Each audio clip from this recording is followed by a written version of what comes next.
Mon nom est Lynne Castonguay. Je suis bricoleur maçon, ça va faire 7 ans.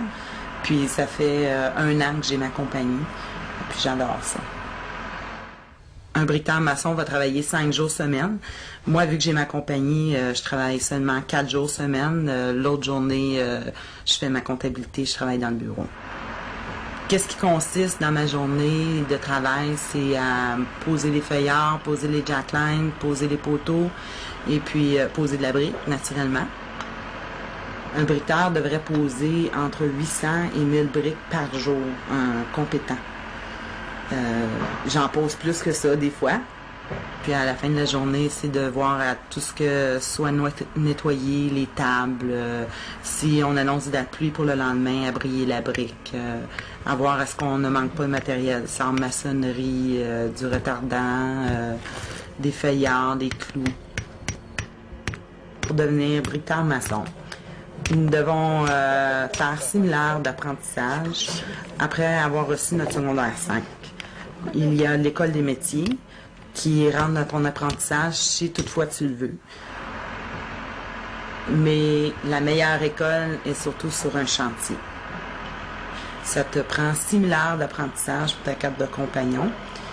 L'apprentissage première année, c'est 2 000 heures. L'apprentissage deuxième année, c'est un autre 2 000 heures qui totalise 4 000 heures.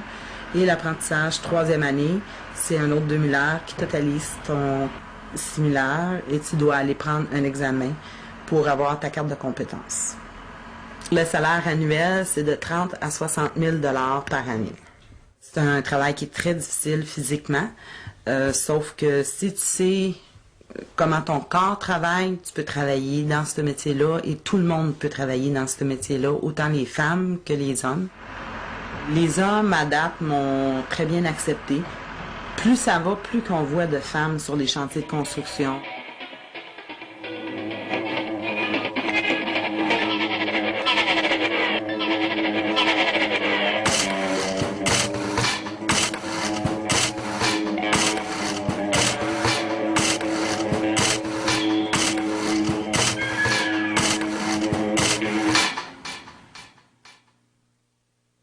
Le manœuvre, lui, amène qu'est-ce qu'on a de besoin pour travailler, ce qui veut dire le mortier, la brique, le salin, les fer-angles. C'est lui qui est le bras droit du bricoleur.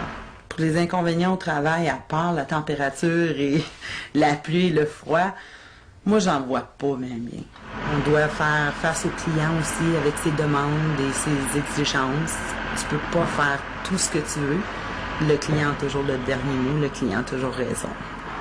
Dans ma profession, on est obligé, oui, d'utiliser les mathématiques. On doit calculer les nombres de rangs pour faire une maison et puis dire à peu près combien de briques vont rentrer dans un mur. Et c'est très fréquent, c'est à tous les jours. On s'est trompé dans le nombre de rangs. Il y en a un qui avait 31 rangs, l'autre avait 30 rangs. Quand on arrive en haut du mur, ben, on voit la différence des rangs. Sur un mur de 40 pieds, on ne le voit pas quand on monte, mais quand on arrive au dernier rang, c'est sûr que là, on le voit. L'autre est rendu en haut, puis un côté est rendu en haut, et l'autre côté, il est pas là du tout. Là. Alors, il faut défaire une dizaine de rangs, puis se réstabiliser. Dans n'importe quel métier qui peut arriver des gaffes, et on n'est pas exclu de ça. Mon père était bricoleur maçon, et ça m'intéressait. Je l'ai suivi sur les chantiers quand j'étais jeune. J'allais voir des jobs avec lui, l'ouvrage qu'il faisait. Ça m'intéressait. Puis, une journée, il m'a demandé si je voulais l'essayer, venir lui donner un coup de main.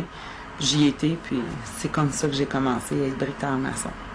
Puis j'adore ça.